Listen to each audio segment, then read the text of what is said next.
Greetings from a rather damp Friday at OLA. I'd like to give some personal feedback today to the many comments that we had on our parent survey last week. This proved a really useful exercise, and I'd just like to assure parents that as a leadership team, we spent a lot of time reading through every single comment and then discussing them, and I'd like to give some broad feedback on this. First of all, in terms of the things that people were most satisfied with, so the areas that scored between 4 and 5 out of 5 were to do with the safety precautions we've put in regarding COVID, all the arrangements there. People seem very happy with the way those are going. They also seem happy with the communications you're getting about various matters, so communication scored very highly. And the third thing that scored highly was the move into the CMA and the dining room for lunches. So all those things went down very well, and we had some very positive comments in those areas. Perhaps less satisfactory, in your view, was the current provision for clubs in the senior school. Now, this is an area that we've been building up since before half term, and there have been various developments since the survey was done. And what we're trying to do is really make sure that despite the restrictions put in place by the bubble system and the fact that inevitably our staff have to do more duties because they have a greater amount of ground to cover, we are building up the clubs and making sure that that provision is gradually getting back to what it was like before all COVID restrictions came in. So I hope you're beginning to see a move in that direction. Some people commented their children were a little bit bored at lunchtime, didn't really have anywhere to go, and we're looking at that very closely.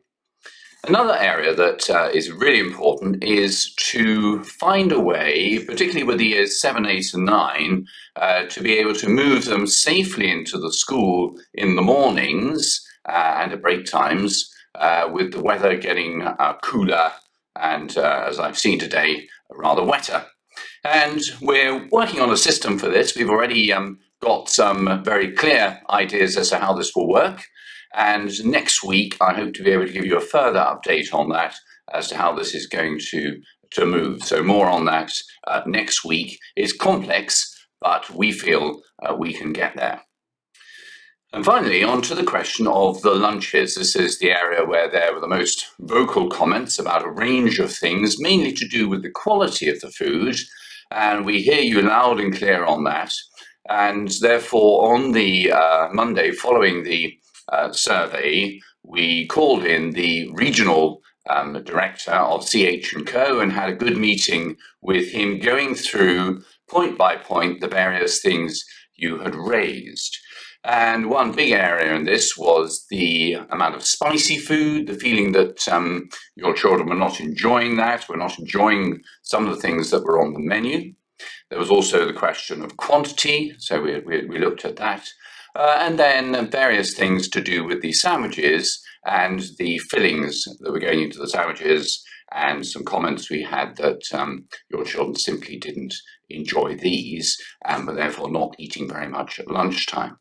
So all those things we went through with Lee Harry, our catering manager at school, and that resulted in the letter Mr. Harry and I sent you during the week.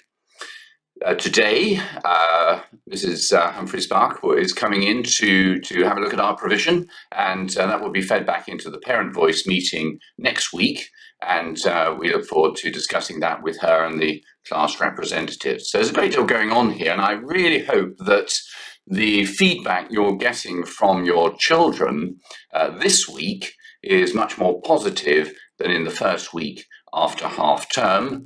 If it isn't, then Mr. Karian is always very keen to hear your views, so do get in touch with him at the school. This week was also marked by a dramatic event, in the sense that for the very first time we had a pupil in the school who was tested positive for COVID, and you received a letter from me as a result of that. Some people have been telling me we're the last school in Abingdon to have a positive case. I don't know whether that's true, but we were certainly pleased to have reached this point without having to send any children home. As my letter explained, Public Health England have a very well worked out system as to what you have to do in these circumstances. So we rang the helpline and all this was explained to us. We identified the pupils who Public Health England said would need to self-isolate, and off they went on that day. So I appreciate this is very inconvenient for families that you have to do this, and therefore we're making sure that the remote programme through Teams will serve your children over the next week while they remain away from school before they return on the 23rd.